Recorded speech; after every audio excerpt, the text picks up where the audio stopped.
पद CBDT chairman Ravi Agarwal से हमारे संवाददाता प्रकाश प्रियदर्शी ने खास बातचीत की, हर पहलू को समझना चाहा। आइए आपको ये बातचीत दिखाते हैं। ईटी नव स्वदेश पर सर आपका स्वागत है। मैं स्टार्ट सीबीडीटी चेयरमैन से करूंगा। टैक्सेशन के मोर्चे पर काफ़ी उम्मीदें थी, हालांकि कुछ फैसले आपने लिए हैं, लेकिन अगर स्टैंडर्ड डिडक्शन में बढ़ोतरी की बात कर लें, कुछ ट्विक्स 3 स्लैब्स में हुए हैं, उसको भी कंसीडर कर लें, तो न्यू टैक्स रेजिम में अब कितने रुपए तक के सालाना इनकम पर टैक्स पेयर्स को टैक्स नहीं देना पड़ेगा, सारे एग्जेम्पशंस और बाकी चीज़ों को ध्यान में रखते हुए? तो एग्जेम्पशंस, न्यू टैक्स रिजीम में एग्जेम्पशंस जो हैं, जो डिडक्शंस थे, उसको तो हटा दिया गया है। और तो इसलिए 3 लाख तक का ये इनकम पे कोई टैक्स नहीं है। और अगर आप उसमें स्टैंडर्ड डिडक्शन भी अगर आप मिला दें, करीब 75,000 का स्टैंडर्ड डिडक्शन है, तो उस हिसाब से भी अगर हम लेके चलेंगे, तो अगर सैलरीड क्लास कोई है तो अगर उसको 3,75,000 की अगर इनकम है तो उसके ऊपर टैक्स नहीं लगेगा। जैसे इसके अलावा भी जैसे इसमें अगर हम लेके चलें कि अभी इस बजट में जो एम्प्लॉयर की तरफ से जो कंट्रीब्यूशन था इसमें पेंशन में, तो उसमें भी उस बढ़ोतरी की गई है, 10% से 14% कर दिया गया है।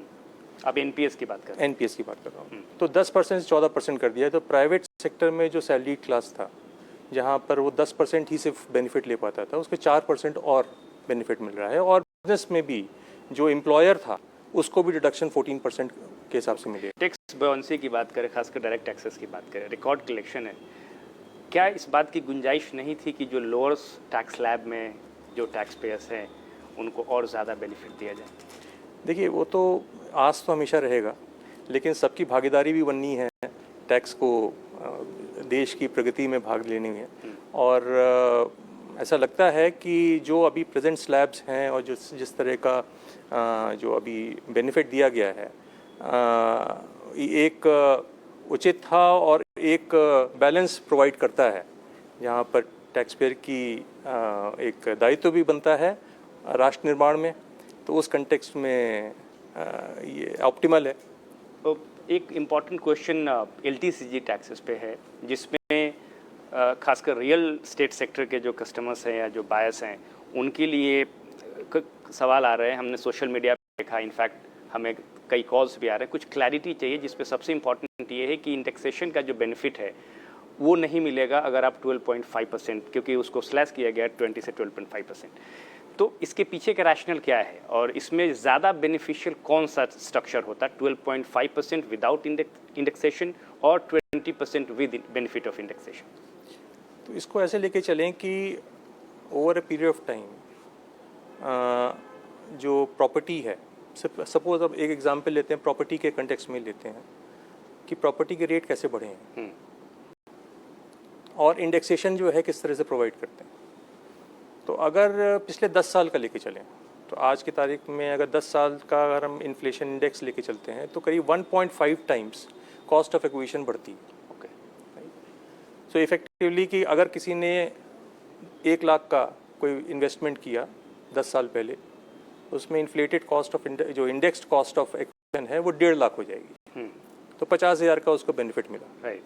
लेकिन जो नया टैक्स पॉलिसी है उसमें 7.5% का रिबेट मिल रहा है, यानी कि टैक्स की कमी हो रही है 60% पे ऑफ द कैपिटल गेंस। तो अगर हम लेके चलें कि जो करंट प्रॉपर्टी रेट्स हैं, जिस तरह से अप्रिसिएशन हुआ है, उसमें नया टैक्स का जो रिजीम है वो बेनिफिशियल होगा। और ये कौन से साल तक की प्रॉपर्टी की खरीद पे होगा?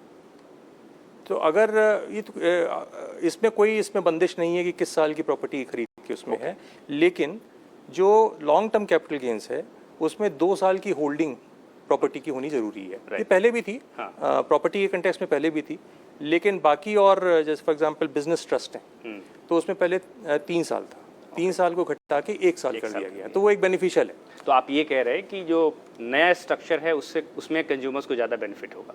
हर एक, मुझे तो ये लगता है, हम लोग को ये लगता है कि जो नया स्ट्रक्चर है उसमें मोस्टली बेनिफिट होगा।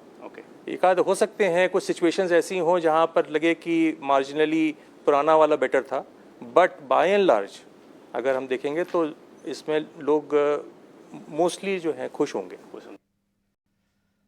तो तमाम नज़रिया और हर बात बहुत बारीकी से हम आपको बता रहे हैं।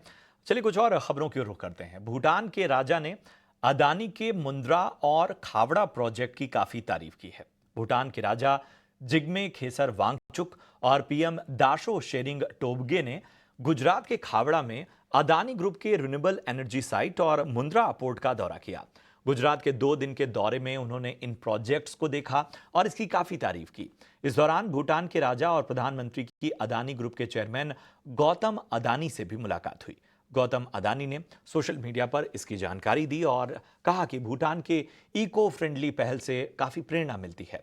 हम एक सस्टेनेबल और ग्रीन फ्यूचर के लिए सहयोग को बढ़ावा देने के लिए अपनी भूमिका को लेकर काफी उत्साहित हैं।